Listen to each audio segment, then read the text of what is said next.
Boa tarde a todos e a todas.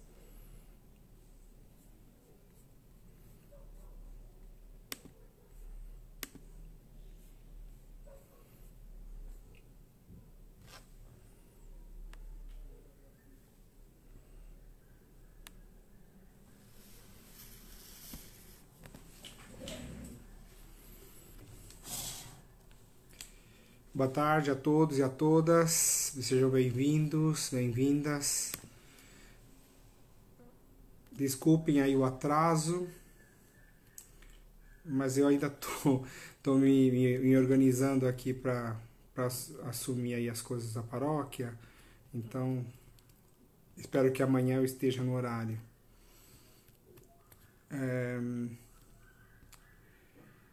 Vamos fazer então a meditação de hoje, que é a meditação da palavra de hoje vai ser feita com a meditação da palavra da terça-feira da oitava da Páscoa, ok? E os textos que nós vamos meditar Livro dos Atos dos Apóstolos, capítulo 2, Livro de Atos dos Apóstolos, capítulo 2, versículos 36 a 41.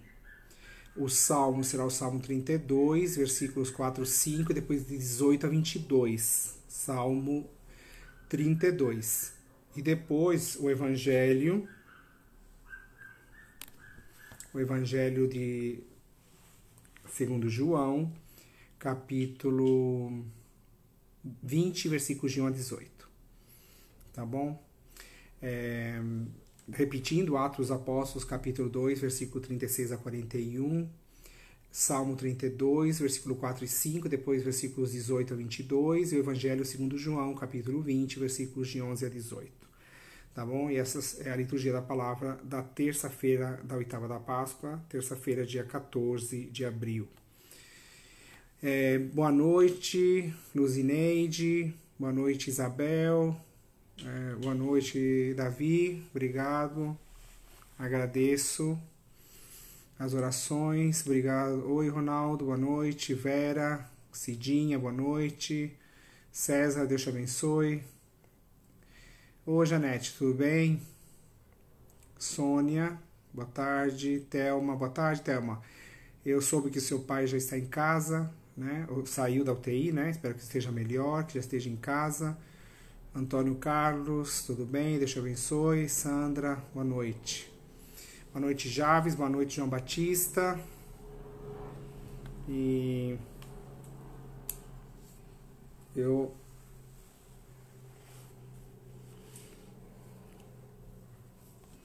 Então eu peço que vocês compartilhem. Deus abençoe, Fátima. Deus te abençoe, Javes. Boa noite. Deus te abençoe, Rafaela. Obrigado. Peço orações pelo meu pai, José Ramos. Rezaremos por ele. Graça, boa noite. Cris, tudo bem? Marco Aurélio, Feliz Páscoa. Deus te abençoe, boa noite. Cristiane, tudo bem? Boa noite.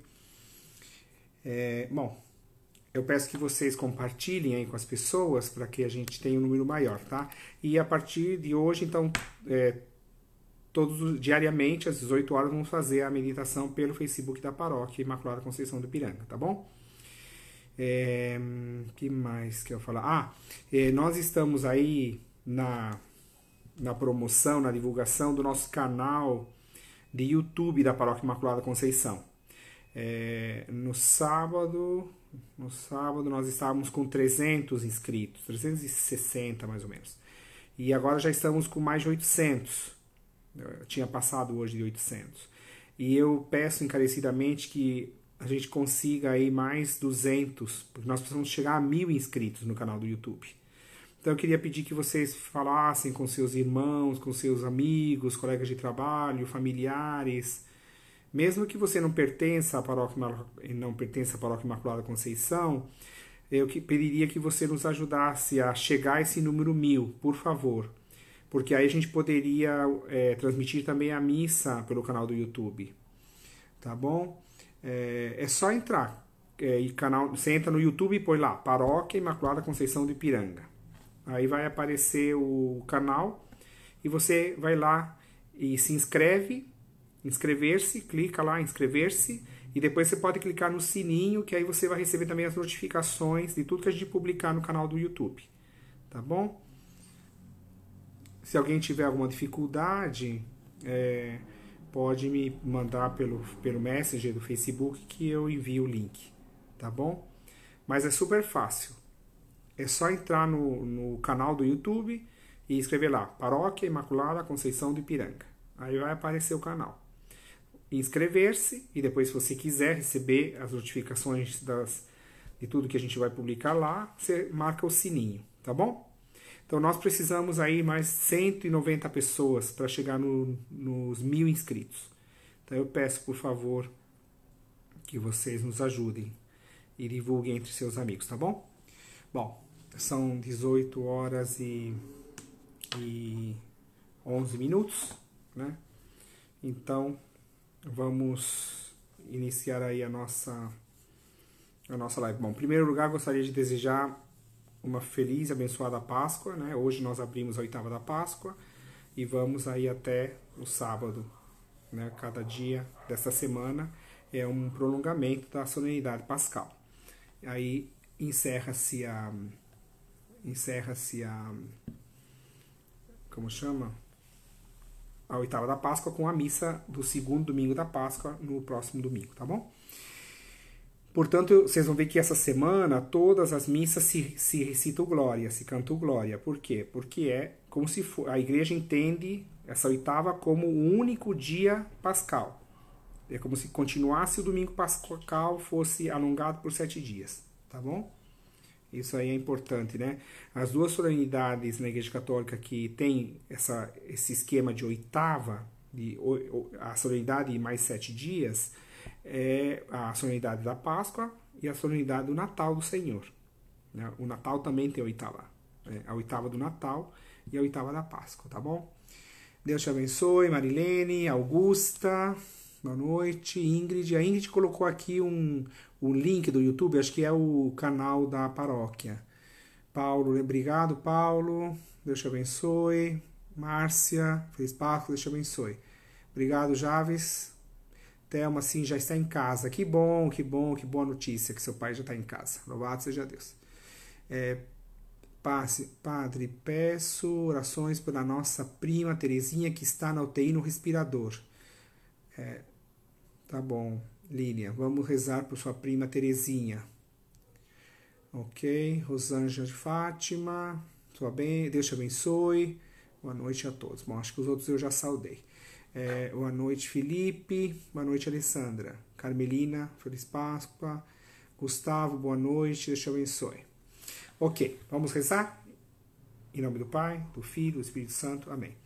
Vinde, Espírito Santo, enchei os corações dos vossos fiéis e acendei neles o fogo do vosso amor. Enviai o vosso Espírito e tudo será criado, e renovareis a face da terra. Oremos. Ó Deus, que instruísse os corações dos vossos fiéis com a luz do Espírito Santo, fazei que apreciemos retamente todas as coisas segundo o mesmo Espírito, e gozemos sempre da sua consolação, por Cristo Senhor nosso. Amém. Ave Maria, cheia de graça, o Senhor é convosco, bendita sois vós entre as mulheres, e bendito é o fruto do vosso ventre, Jesus. Santa Maria, Mãe de Deus, rogai por nós, pecadores, agora e na hora de nossa morte. Amém. Nossa Senhora Aparecida, padroeira do Brasil, rogai por nós. Nossa Senhora de Guadalupe, padroeira da América Latina, do Caribe, rogai por nós. Todos os anjos santos e santas de Deus, rogai por nós. O Senhor ressuscitou verdadeiramente, aleluia, aleluia. Ressuscitou, aleluia, aleluia. Então, com alegria, nós louvamos a Deus por essa Páscoa que Ele nos permite viver, né? E vamos, então, oferecer também as nossas orações aí por várias pessoas que pediram. Tem aqui o pedido da Tereza. Boa noite, Tereza. Ela está pedindo oração pela saúde de uma pessoa idosa cujo nome é Tercila Falavinha, e vai submeter a uma cirurgia. Oração pelo João Vitor. Ok, tá bom, Tereza. Que mais que pediu? A Sandra. Vamos rezar para o meu sobrinho neto João Vitor, que está internado.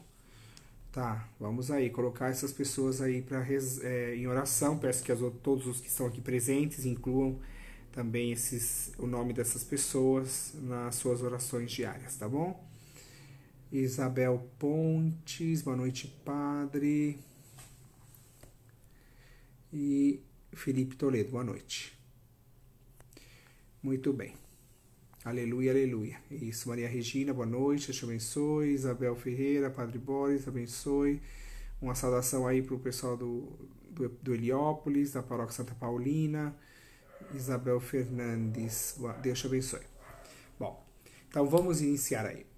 Eu vou ler então a primeira leitura, Atos dos Apóstolos, capítulo 36, versículo 41. Diz lá: No dia de Pentecostes, Pedro disse aos judeus: que todo o povo de Israel reconheça com plena certeza: Deus constituiu Cristo e Senhor a este Jesus que vós crucificastes. Quando ouviram isso, eles ficaram com o coração aflito e perguntaram a Pedro e aos outros apóstolos: Irmãos, o que devemos fazer?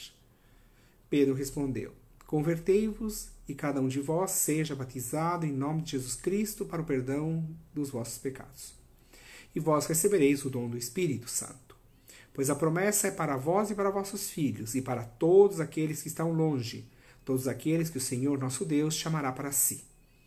Com muitas outras palavras, Pedro lhes dava testemunho e os exortava, dizendo: Salvai-vos essa gente corrompida. Os que aceitaram as palavras de Pedro e receberam o batismo naquele dia foram mais ou menos 3.000 pessoas que se uniram a eles. Irmãos e irmãs, esta é a palavra do Senhor. Demos graças a Deus. Vamos agora recitar o Salmo 32. O refrão do Salmo é o seguinte: Transborda em toda a terra a bondade do Senhor. Aleluia, aleluia. Todos juntos? Transborda em toda a terra a bondade do Senhor. Aleluia, aleluia. Pois é reta a palavra do Senhor, e tudo que ele faz merece fé. Deus ama o direito e a justiça. Transborda em toda a terra a sua graça. Todos juntos? Transborda em toda a terra a bondade do Senhor. Aleluia, aleluia. Mas o Senhor pôs o olhar sobre os que o temem e confiam esperando em seu amor, para da morte libertar as suas vidas e alimentá-los quando é tempo de penúria. Transborda em toda a terra a bondade do Senhor. Aleluia, aleluia. No Senhor nós esperamos confiantes, porque Ele é nosso auxílio e proteção. Sobre nós venha, Senhor, a vossa graça, da mesma forma que em vós nós esperamos. Transborda em toda a terra a bondade do Senhor. Aleluia, aleluia. Agora vamos para a leitura do Evangelho segundo João, capítulo 20, versículos de 11 a 18. O Senhor esteja convosco, Ele está no meio de nós. Proclamação do Evangelho de Nosso Senhor Jesus Cristo segundo João. Glória a vós, Senhor. Maria estava do lado de fora do túmulo chorando. Enquanto chorava, inclinou-se e olhou para dentro do túmulo. Viu então 2 anjos vestidos de branco, sentados onde tinha sido posto o corpo de Jesus, um à cabeceira e outro aos pés. Os anjos perguntaram: Mulher, por que choras? Ela respondeu: Levaram meu Senhor e não sei onde o colocaram. Tendo dito isto, Maria voltou-se para trás e viu Jesus de pé, mas não sabia que era Jesus. E Jesus lhe perguntou: Mulher, por que choras? A quem procuras?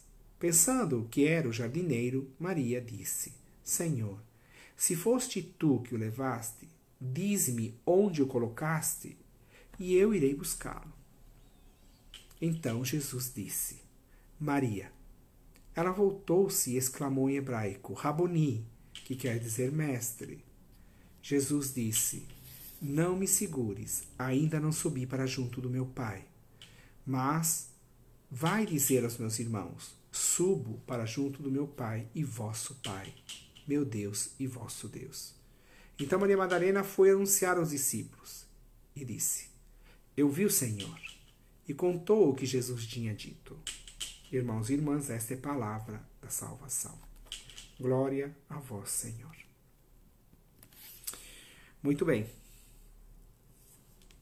Continuando nesse espírito pascal, né, que espero que vocês tenham acompanhado o tríduo da Páscoa, a quinta-feira santa, a ceia do Senhor, depois sexta-feira santa, a paixão do Senhor, e no sábado santo, a vigília da Páscoa, e ontem, domingo, o domingo de Páscoa. Bom, então, como eu disse no início, nós estamos na oitava da Páscoa, e toda a meditação, toda a palavra tem um único foco. Cristo, o Filho de Deus, aquele que foi crucificado, está vivo, está ressuscitado e ele vive no meio dos seus discípulos. Esse é o ensinamento central. O crucificado está ressuscitado pelo poder de Deus e ele se faz presente no meio de seus discípulos e discípulas. Então, tomando a primeira leitura, que é retirada no texto de Atos 2, que é já o dia de Pentecostes, né? Mas ali, o que interessa aqui não é tanto o dia do Pentecostes, mas o que interessa é a pregação de Pedro. O que Pedro diz. Né? E vocês devem prestar atenção que nesta semana e todos os domingos do tempo pascal, pelo menos os 3 primeiros, vai se insistir muito, o primeiro foi agora, o segundo, depois o terceiro domingo da Páscoa, vai se insistir muito nessa relação profunda, nessa ligação profunda entre o crucificado e o ressuscitado. Ou seja, os textos sagrados eles insistem que o crucificado é o ressuscitado. Ou seja, que às vezes as pessoas, né, não, o ressuscitado é uma coisa, o crucificado é outra. Não, está errado. O ensinamento dos Santos Evangelhos, do livro de Atos dos Apóstolos, também das Cartas Paulinas, quando se trata do Jesus ressuscitado, se insiste que é o crucificado. Então, né, mesmo Paulo, que insiste muito sobre o poder da ressurreição de Jesus, ele diz: eu vos anuncio o Cristo crucificado, aquele levantado dos mortos. Então, essa é a primeira coisa que tem que ficar clara. Então, Pedro ele diz assim: aquele que vós matastes, né, aquele que vós crucificastes, ele foi constituído Senhor e Cristo. Cristo nós já sabíamos, porque os evangelhos já dizem que ele é ungido pelo Espírito. Né? Mas ele é Senhor. Então, o crucificado é Senhor. Né? E esse crucificado é Senhor por quê? Porque ele vence a morte. Porque ele é levantado dos mortos. Né? E porque ele vai para o Pai. Aí vale o que Jesus disse para Madalena. Né? Não me retenhas porque eu ainda não fui para o meu Pai, que é vosso Pai, para o meu Deus, que é vosso Deus. Então, na verdade, aí a gente encontra um outro elemento importantíssimo desse tempo pascal. Jesus, o crucificado, o ressuscitado, ele sublinha a relação profunda e a vida de comunhão profunda que ele tem com o Pai.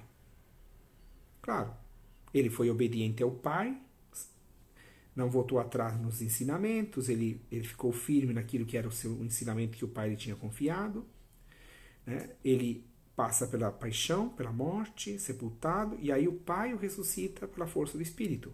E aí os apóstolos, os discípulos, as discípulas de Cristo, quando testemunham a ressurreição, sublinham esse aspecto. O crucificado, o ressuscitado, é aquele que tem uma relação íntima com o Senhor. Nós insistimos muito nisso na semana passada, quando a gente meditou os cânticos do servo. Lembra que eu falei assim, o cânticos do servo sublinha um aspecto de comunhão de vida entre o servo, o Senhor e o seu Senhor. A fidelidade, a coerência, a transparência, a comunhão de vida entre o servo e o Senhor. Pois bem, esse servo, o Senhor, crucificado, ele é o ressuscitado. E o ressuscitado manifesta que ele tem essa participação na vida do Pai. Então, é meu Pai, só que aí vem a beleza do ensinamento de Jesus. É meu Pai, mas também é vosso Pai. Então, eu não retenho o meu Pai só para mim. Então, vejam a misericórdia e a bondade do Filho. Vejam como o Filho é solidário com a humanidade, como ele se sente solidário com os irmãos. Né? Eu sublinhei no domingo de Páscoa, né? Quando o texto justamente diz: ide aos meus irmãos, quando o ressuscitado diz, né, às mulheres: ide aos meus irmãos, ide anunciar aos meus irmãos. Então, por que Jesus diz que os seus discípulos são irmãos? Porque ele partilha com seus discípulos, com seus seguidores, a sua filiação.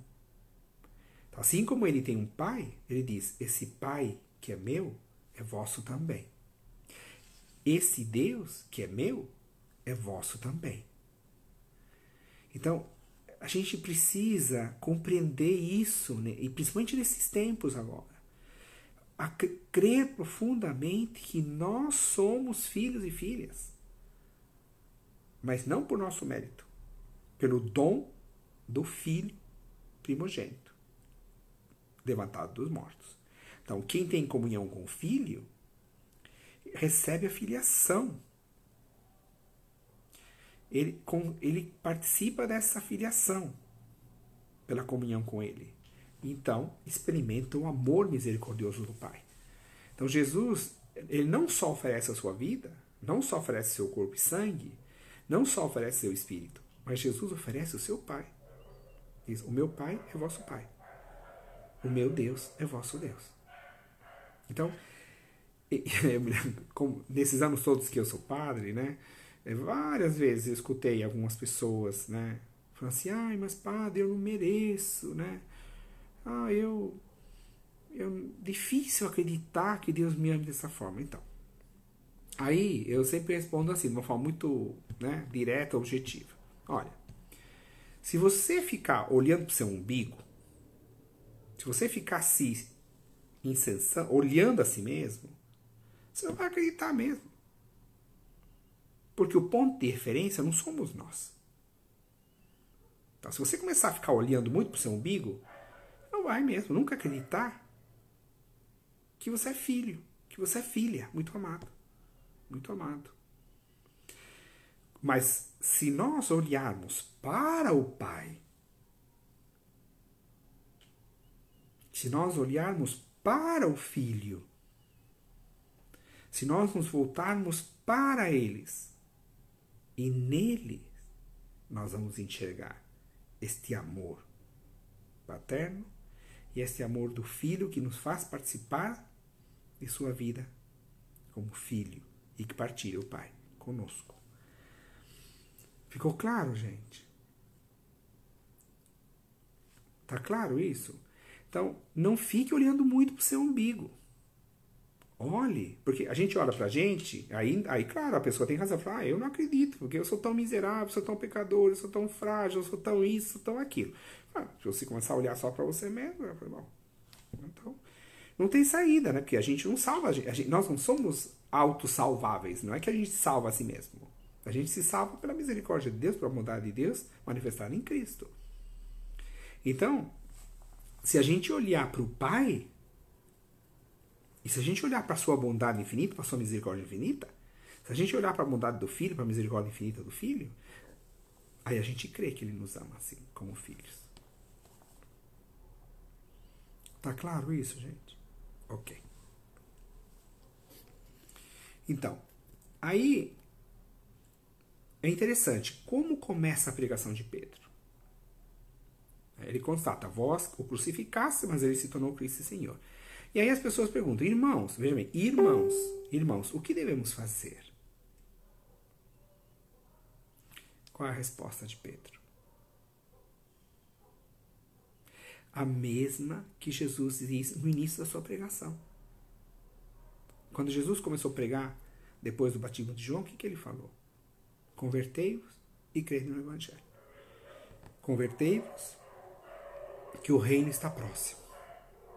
Então, convertei-vos. É muito interessante. A primeira palavra de Pedro, dirigida à multidão, como aquele testemunho do ressuscitado, é justamente este. O testemunho é: convertei-vos. Convertei-vos, sereis batizados, enxertados em Cristo, recebereis o perdão dos pecados e recebereis o dom do Espírito. Então, veja bem. Convertei-vos. Iniciai um caminho de conversão. Gente, ponha isso na sua cabeça. Grave isso no seu coração. Não esqueça nunca. O Senhor nos chama permanentemente à conversão.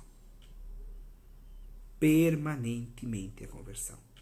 A vida cristã é um caminho de conversão permanente. Se a gente esquece que nós estamos num caminho de conversão, a gente assassina a nossa própria vida cristã.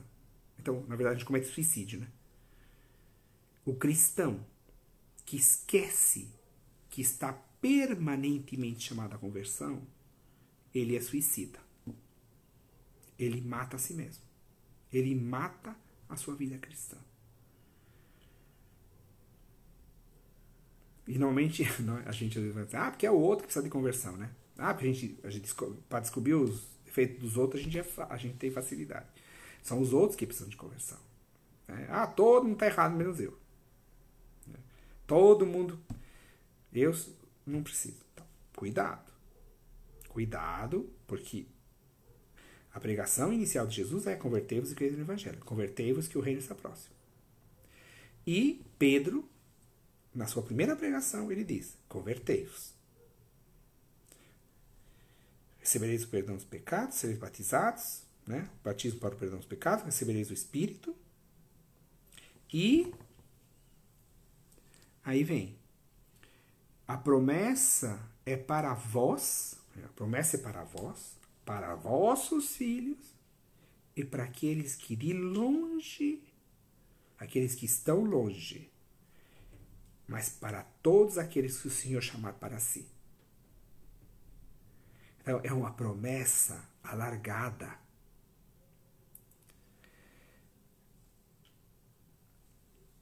A promessa que se amplia, que ela não tem um limite.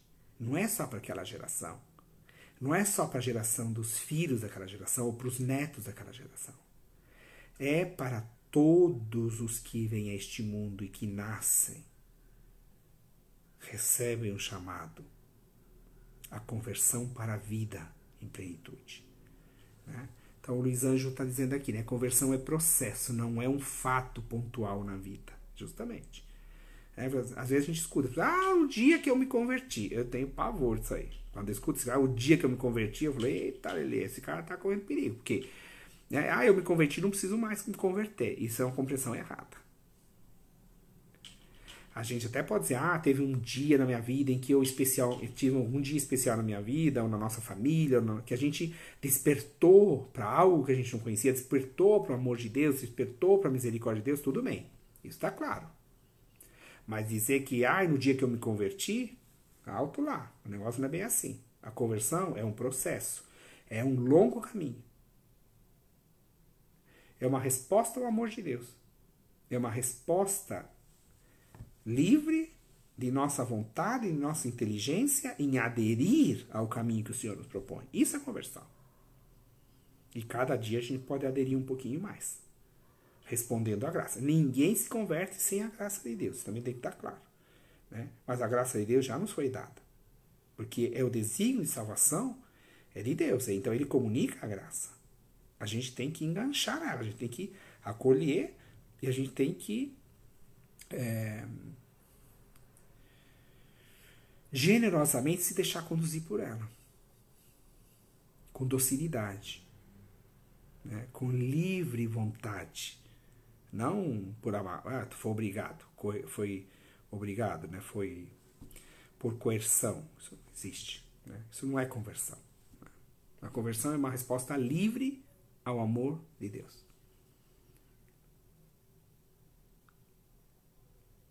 Tá claro? Tudo bem? Ok, então vamos para o Salmo. O Salmo. Transborda em toda a terra a bondade do Senhor. Veja bem, transborda em toda a terra a bondade do Senhor. O que significa? A bondade do Senhor, ela é generosa. ela transborda toda a terra. Então ela é além. Ela é abundante.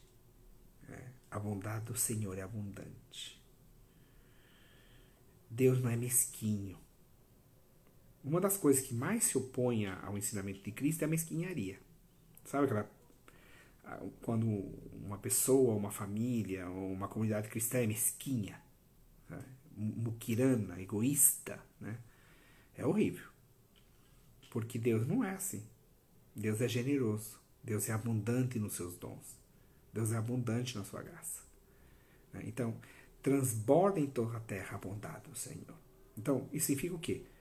Que alcança a todos. Não tem ninguém que esteja fora do alcance da graça. Fora do alcance da bondade. Não é que Deus diz, eu vou manifestar minha bondade a esse grupo. Os outros que se danem. Pelo amor de Deus, que Deus é esse? Pode ser Deus inventado na sua cabeça, ou algum ídolo que a gente cria por aí. Mas o Deus bíblico não é.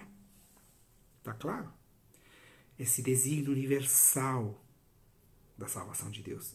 Esse é um dos ensinamentos mais belos da Escritura. Deus não tem privilegiados. Né? Deus não tem privilegiados. Todos são destinados à santidade. Todos são chamados a participar da sua vida divina. Nós é que fazemos distinção entre as pessoas. A gente que fica privilegiando um e desprezando o outro. Deus não faz isso. Aliás, se a gente aprendesse isso de Deus, a gente ia avançar bem na conversão, viu? Tá claro, gente? Então, o Senhor pôs o seu olhar sobre os que o temem e aqueles que confiam no seu amor. Ele da morte liberta as suas vidas e os alimenta em tempo de penúria. Então, veja bem, o Senhor alimenta em tempo de penúria, o Senhor liberta. O Senhor liberta aqueles que esperam nele, no seu amor. O Senhor tem um olhar misericordioso sobre aqueles que o temem, aqueles que o reconhecem. Né? No Senhor esperamos confiantes. Ele é nosso auxílio e proteção. E aí vem a súplica do salmista. Sobre nós venha, Senhor, a vossa graça. Eu quero viver na graça. Isso é orar assim, dizer, Senhor, venha sobre nós. Né? Venha não só sobre mim, mas sobre a minha família, sobre a minha comunidade, sobre a minha paróquia, sobre o gênero humano. A humanidade precisa da graça divina. A gente vê as pessoas hoje, parece que estão tão desnorteadas, né? Parece sem rumo, sem direção, todo meio barata tonta. Né? A graça. O que pode existir de pior para um ser humano ou para uma comunidade cristã que é romper com a graça? Não existe nada pior do que se colocar fora da graça de Deus, de que resistir ao amor de Deus. Isso é uma coisa mais triste, né? Mais deplorável que pode existir na vida de um ser humano, de uma família, é rejeitar o dom de Deus, rejeitar a graça de Deus, conhecer o caminho e rejeitar o caminho. Isso é muito triste. É que Deus continua insistindo, né? Porque como Deus ama infinitamente, Ele não desiste nunca da gente. Então, mesmo aquela pessoa que rejeita, Deus sempre vai dar um jeito de chamar. A pessoa tem que ter muita força para resistir, porque Deus é apaixonado pelo ser humano e Ele, né, o seu zelo, o seu amor se inflama quando há um pecador, assim, daqueles bem convicto no pecado, e que Deus se manifesta ainda mais para tentar tirar a pessoa disso. Né? Quando uma comunidade está mergulhada no erro, Deus faz de tudo para tirar aquela comunidade do erro. Né? Tá claro, gente? Então, venha sobre nós a vossa graça. Repita essa oração do salmista. Suplique a graça de Deus para você e para toda a humanidade. Venha sobre nós a vossa graça. Olha que oração simples. Qualquer pessoa pode fazer. Porque vocês percebem que para Deus não precisa ficar inventando tanto.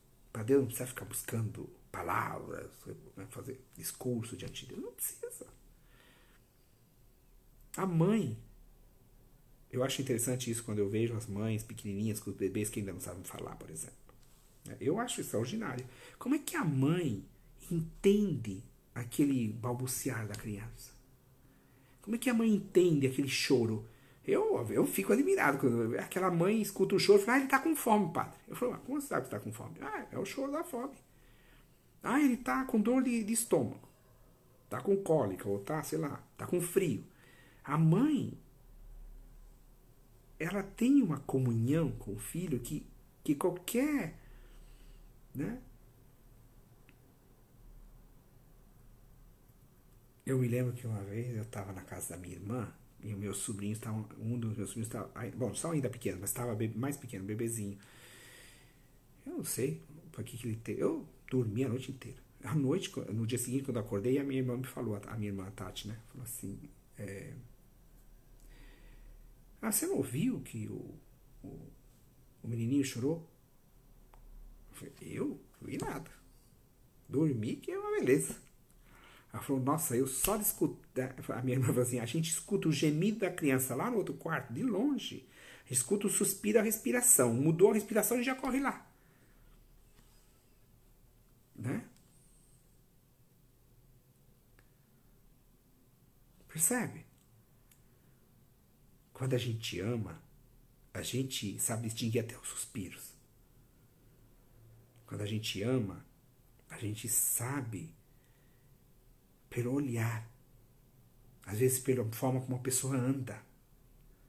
Às vezes a forma como uma pessoa fala. A gente já percebe que tem alguma coisa, que não está bem, que está triste. Não é assim? Pois é. Então, venha sobre nós a vossa graça. Aquele pai que ama como mãe, né? Então, aquela paternidade, aquela maternidade divina, que conhece até os suspiros dos filhos. Deus sabe o que nós precisamos. Deus sabe. Agora, se a gente diz, Senhor, venha sobre nós a tua graça, venha sobre nós a vossa graça, é um grito para dizer assim para o Pai: eu quero estar contigo, eu quero viver em comunhão contigo, eu desejo ardentemente. A coisa que eu menos desejo é estar fora da tua graça, estar fora do teu abraço, fora do teu amor infinito. Essa é a oração do salmista. Ok? Muito bem, vamos para o Evangelho. Evangelho segundo João.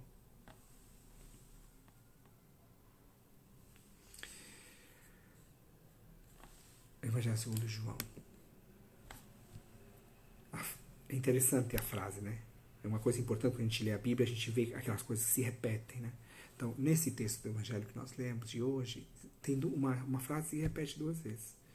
Os anjos perguntam para Maria Madalena: mulher, por que choras? Né? Aí a gente vai para frente, Jesus se encontra com ela, ela não vê que é Jesus, ela acha que é o jardineiro, e Jesus pergunta: mulher, por que choras? E aí Jesus acrescenta uma segunda pergunta que os anjos não fizeram: a quem procuras?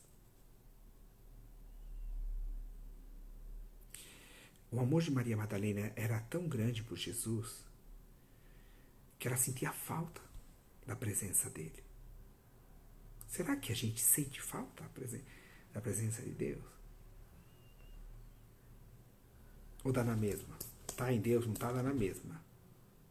A gente vive igual do mesmo jeito. Então Maria Madalena, que foi tão amada pelo Senhor, que foi tão perdoada, né? Então, ela chora a ausência do Senhor, ela chora a morte do Senhor, ela chora. E ela vai procurar. Então, os anjos dizem: mas por que você chora? Depois o próprio Jesus: por que você chora? Mulher, por que você chora? Né? A quem procuras? Essa é uma pergunta importante para a gente.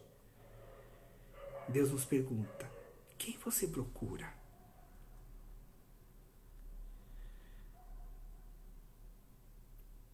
por quais coisas, ou por quais pessoas, ou por quais causas a gente luta,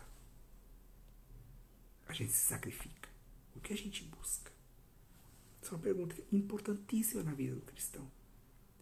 O que nós buscamos? Por quais motivos nós daríamos a vida?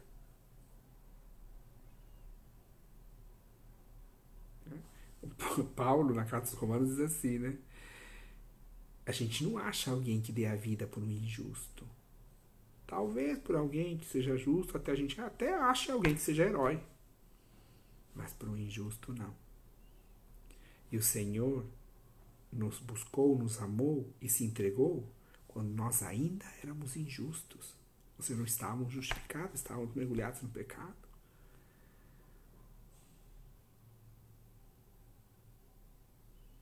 Então esse é o ensinamento do apóstolo. Né? O que procuras? Onde teu coração descansa?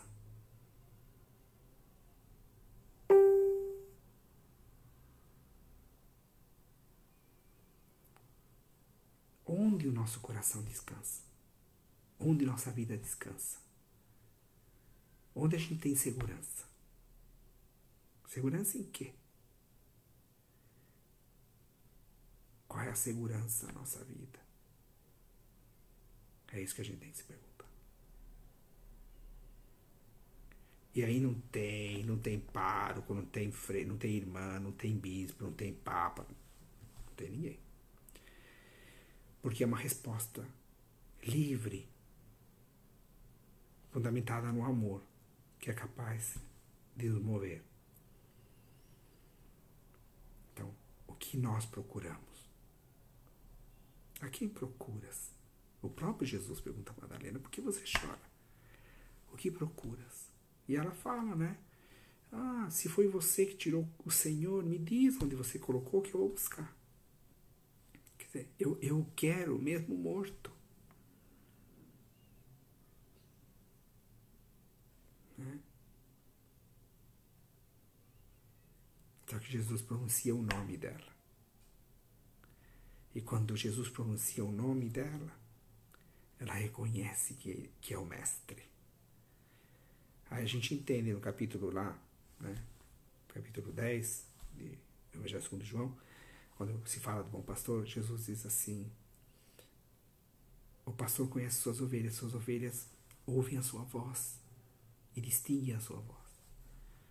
Então, Maria Madalena, quando ela escutou o Mestre pronunciando o nome dela, ela reconheceu que era ele.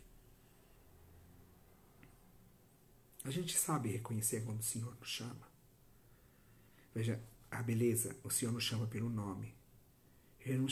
O Senhor não nos chama pelos nossos títulos.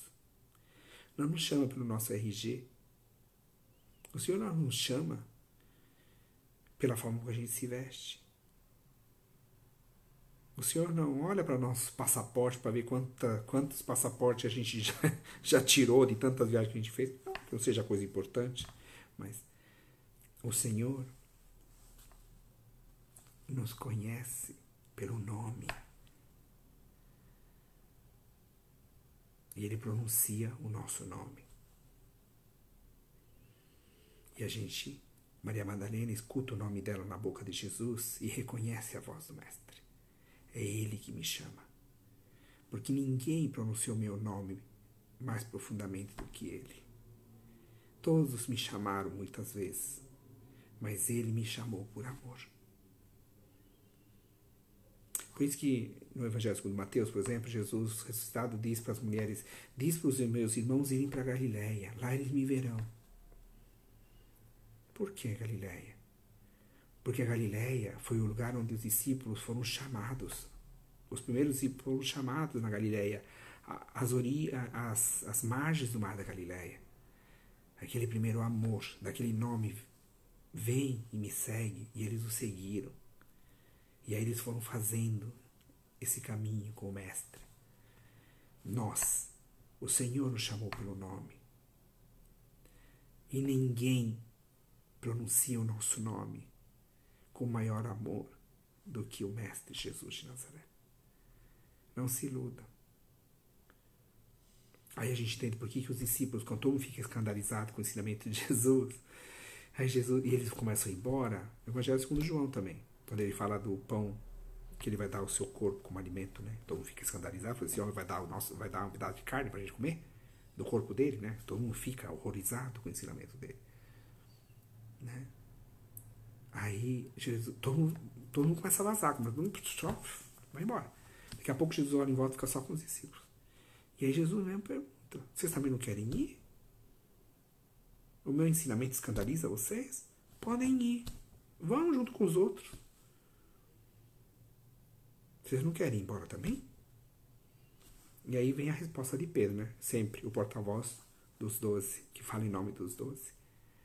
A quem iremos, Senhor, se só Tu tens palavra de vida eterna?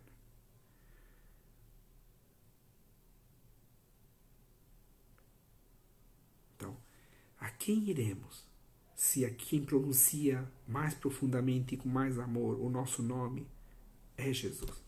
Aonde a gente vai?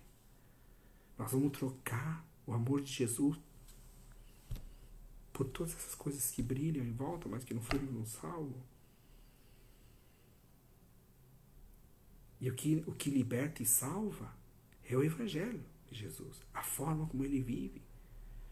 A libertação na nossa vida se dá quando a gente experimenta a alegria de viver o Evangelho. É a vivência do Evangelho que nos liberta e nos salva. Então, aquele nome de Jesus, Jesus que pronuncia o nosso nome, que vai nos convidando cada vez mais a entrar em comunhão com Ele. Ficou claro, gente? É isso. Então, eu vou para o meu Pai, que é vosso Pai. Eu vou para o meu Deus, que é vosso Deus. E aí termina o Evangelho. Diante desse diálogo, Maria Madalena sai correndo e vai falar para os outros discípulos: eu vi o Senhor. Eu vi o Senhor. Eu tive um encontro com Ele. Eu tive um encontro com o ressuscitado. Isso é Páscoa. Um encontro com o ressuscitado. Que transforma a nossa vida. Que dá sentido até para as tribulações, para as provações. Que dá sentido para tudo que antes do encontro com Ele não tinha sentido. O Senhor sempre dá um sentido novo. Né?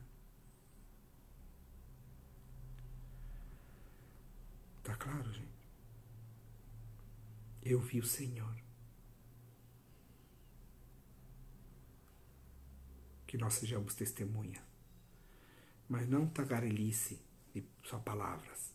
Que nós sejamos testemunhas, porque quando nós vemos o Senhor, permitimos que Ele transforme a nossa vida para que a gente tenha uma vivência qualificada, impregnada do Evangelho. Isso significa ver o Senhor e ver o ressuscitado. Experimentar na nossa vida e na vida de nossas comunidades a força libertadora de Cristo, a força libertadora do Evangelho, a força libertadora do amor com que Jesus viveu e vive presente no meio de nós. Tá claro? É isso, tá bom? Já são 18h54. Marilene: Padre, tem algum significado as mulheres terem visto primeiro crucificado e ressuscitado? Tem, eu vou explicar. Padre, gratidão por seus ensinamentos, minha segurança ao Senhor, isso mesmo. Clarice: imagina, já é difícil ficar sem comungar, imagina ficar sem afastar-se dele. Deus me livre, de fato, é isso mesmo. Perfeito, Deus conhece nossos suspiros, né? O amor nos faz sensíveis. Sandra: até o olhar do filho, né? Quem ama. A Isabel concorda. Ela que a avó é avó. Está vivendo a alegria da maternidade e de ser avó. Sandra: verdade. Deus é misericórdia. Ok. Vamos responder para a Luísa o que ela está perguntando aí, né? Tem alguma coisa, tem algum significado que as mulheres, mulher, por que choras? Mulher, por que choras? A gente tem que lembrar o seguinte, aí é uma metáfora, uma figura de linguagem que remete a um significado, como a Luísa perguntou. Então, a gente tem que lembrar o seguinte, vamos pegar o Antigo Testamento. No Antigo Testamento, a aliança se faz entre o Senhor e Israel. E os profetas falam que essa aliança é como um casamento, como um matrimônio. Então, um matrimônio entre o Senhor e o seu povo. E a imagem que se utiliza para falar do povo é sempre uma imagem feminina. Né? A virgem, a esposa, aquela que trai o seu esposo e se torna adúltera. Né? Tem esse ensinamento em vários profetas. Né? Então, a aliança é como um casamento, se dá entre o Senhor e o seu povo, que aparece como uma figura feminina, e o Senhor com a figura masculina. É claro que é uma linguagem, uma metáfora. Né? Não, tá? É uma linguagem para explicar essa relação esponsal, essa relação de intimidade, de comunhão de vida entre o Senhor e o seu povo. Então, se usa a imagem da aliança matrimonial. Ok? Vamos para o Novo Testamento. Justamente, quem está aos pés do crucificado? As mulheres. Quem lava os pés de Jesus? Uma mulher. Quem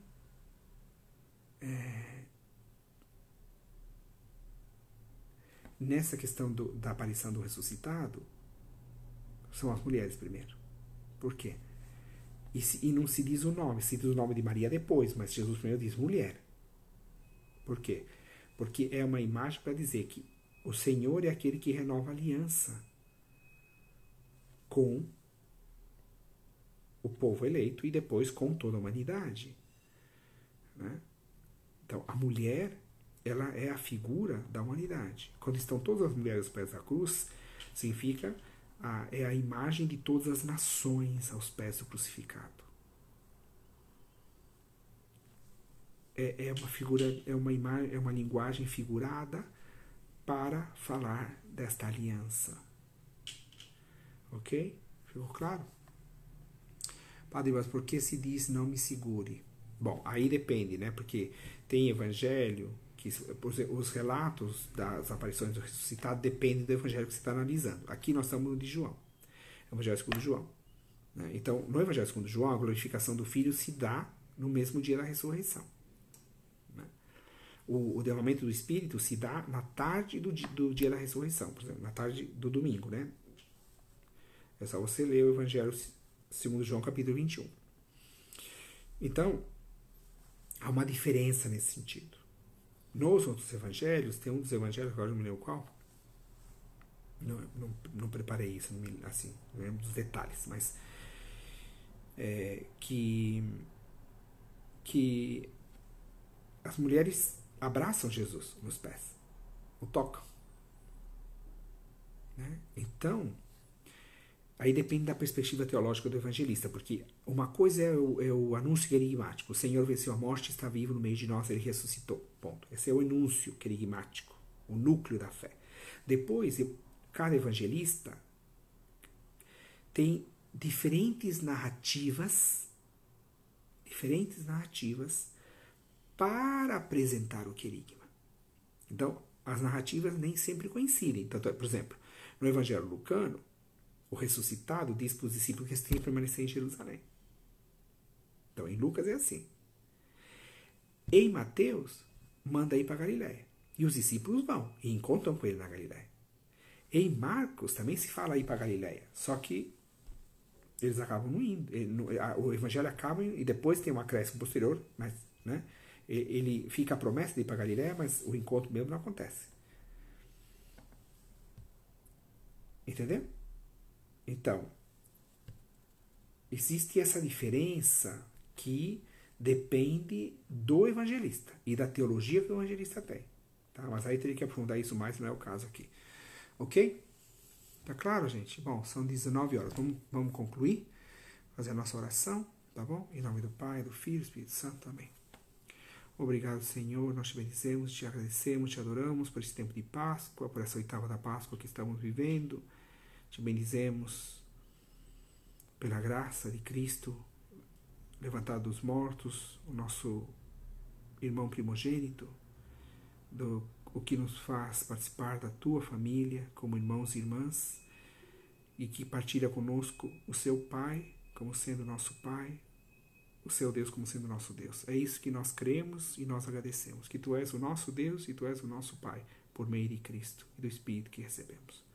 Dá-nos a alegria de perseverar sempre neste júbilo, nesta alegria da presença do ressuscitado.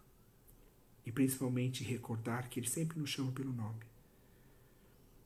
Orar por todos os que sofrem, por todos que pediram oração, por cada um dos irmãos que colocou o nome de diferentes pessoas aqui nesta live, por cada um, pelas suas preocupações, pelas suas necessidades, pelos enfermos, pelos doentes, pelos médicos, enfermeiros, por todos que trabalham na saúde. Rezemos pelos nossos governantes, para que tenham juízo, sabedoria, discernimento e conduzir, principalmente o país neste momento tão difícil da pandemia.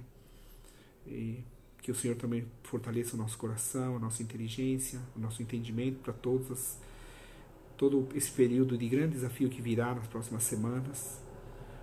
Supliquemos pelos falecidos que sucumbiram diante dessa enfermidade, por aqueles que são internados e por aqueles que trabalham em combate a esta enfermidade. Obrigado, Senhor. Bendito seja para sempre. E te agradecemos pela tua presença vitoriosa entre nós, na igreja. Te pedimos pelos missionários e missionárias espalhados pelo mundo. Te pedimos por aqueles que oferecem a sua vida em favor do próximo e que vivem o Evangelho na prática concreta do seu dia a dia. Bendito sejais, Senhor, para sempre. Cuidar dos mais pobres, dos mais vulneráveis, daqueles mais frágeis. E dai-nos também a oportunidade de manifestar nossa solidariedade, nossa bondade àqueles que mais necessitam. Amém. O Senhor esteja convosco. Ele está no meio de nós. Abençoe-vos, Deus Todo-Poderoso, Pai, Filho e Espírito Santo. Amém. Vamos em paz, que o Senhor nos acompanhe. Aleluia, aleluia. Demos graças a Deus. Aleluia, aleluia. Agradeço a todos pela participação. E amanhã, às 18 horas, nós estamos aqui de novo, tá bom? Peço, por favor, mais uma vez, quem ainda não se inscreveu no canal do YouTube da nossa Paróquia Imaculada Conceição, do Ipiranga, abra o YouTube, por favor, faça esse presente para a nossa paróquia, inscreva-se. Nós precisamos de 1000 inscritos. Nós tínhamos 800 e alguma coisa até o início dessa live. Nós precisamos de mais 200 pessoas. Eu peço, por favor, que cada um entre no YouTube e procure lá, Paróquia Imaculada Conceição do Ipiranga. E ali, clique em inscrever-se. Partilhe isso com seus familiares, com seus amigos, seus vizinhos e peça, por favor, que cada um se inscreva para a gente chegar nos 1000 inscritos. Tá bom? Obrigado a todos. Que Deus abençoe a cada um de vocês. Tá bom? Obrigado pelo carinho. E nos vemos então, tá bom? Obrigado mesmo. Deus abençoe. Tchau.